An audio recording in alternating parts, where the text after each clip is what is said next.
Le salon du paramédical destiné aux professionnels de santé des structures sanitaires publiques et privées du département de Pointe-Noire se tient pendant 2 jours, avec comme thème incitateur la profession paramédicale au centre des besoins, préoccupations et attentes des patients et leurs familles. Ce rendez-vous du donner et du recevoir, dont les travaux ont été lancés par la directrice départementale des soins et services de santé de Pointe-Noire, Auberge Victoire Kimamboudi Matondo, vise à contribuer à l'amélioration de la prise en charge globale des malades, contribuer à l'amélioration de la qualité des soins dans les structures sanitaires et réduire le taux de mortalité dû aux mauvaises pratiques professionnelles. On va apporter un changement de comportement dans l'accueil du malade et le traitement du malade.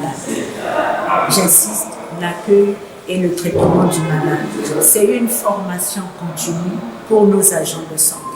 Je dois d'abord faire mon devoir de leur faire participer à des formations continues. Oui, je pourrais attendre quelque chose d'eux, mais je suis sûre qu'il y aura un changement.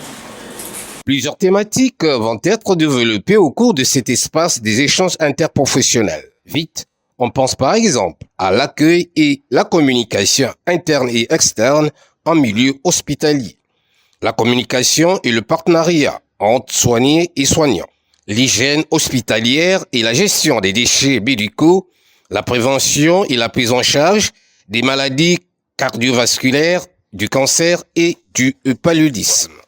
Pour le centre de prévention, de promotion, d'éducation et de veille sanitaire, cette formation doit permettre aux participants d'entretenir et de développer des nouveaux réflexes à même de satisfaire les attentes des plus sceptiques en matière de santé. On est en train de changer pour amener les paramédicaux à comprendre l'importance d'identifier les besoins du malade quand il s'agira de poser un diagnostic ou de procéder à un traitement.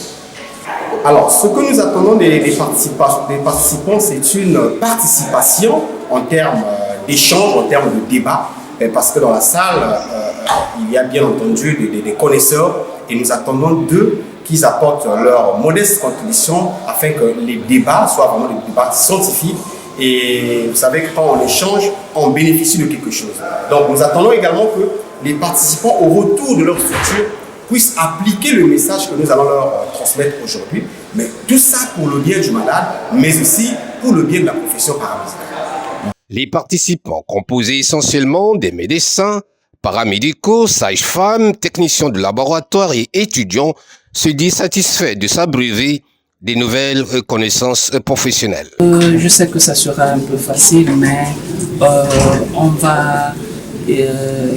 va se forcer à le faire parce que nous ne sommes pas nombreux à avoir cette formation, mais nous allons aussi transmettre aux autres qui sont restés ce que nous avons appris pour que nous puissions s'efforcer tous la chaîne et à faire un bon métier. La formation continue des professionnels de santé au Congo-Brazzaville reste de mise. Elle permet de renforcer le système sanitaire congolais en perdition.